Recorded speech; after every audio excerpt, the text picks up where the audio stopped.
tuanzie hapa kwa mnyama, ilikuwa kwaje ukaanza kuipenda Simba apart from other clubs?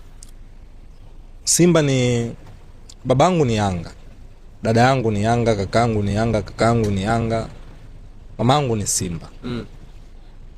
Kwa mimi sababu ya kuipenda Simba ilikuwa mwaka 2003 kama sio 2004. Pale ndipo ambapo mimi nilianza mahaba na klabu ya kuitwa Simba. Nikiwa na miaka mingapi? Miaka 6, around 6-7. Ilikuwa mechi ambayo watu watakuwa wanakumbuka vizuri. Hiyo mechi golikipa alikuwa Juma Kaseja na Simba tulipata kadi nyekundu 2 kama sio moja hiyo mechi. Tulishinda kitu, tulipata kadi nyekundu. Kwa pale mimi ndo nikaanza mahaba na ile timu. Lakini pia ilikuwa Simba ikifungwa baba anamcheka mama, akina kaka wanamcheka na nini. Kwa hiyo mbona mama kama yuko mwenyewe sana? Mbona kama ametengwa? Kaza ngoja mimi niingie huku kwa aliko mama huko. Nini anashindana nao.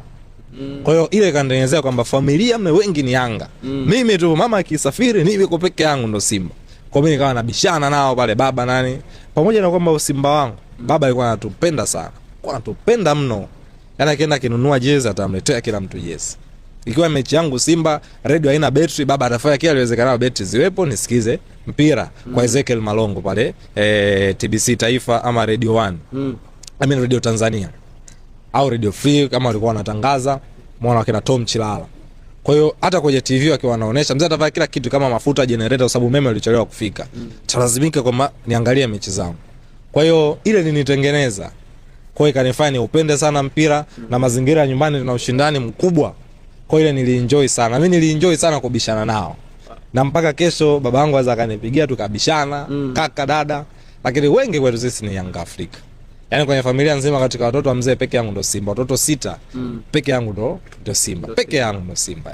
Wow.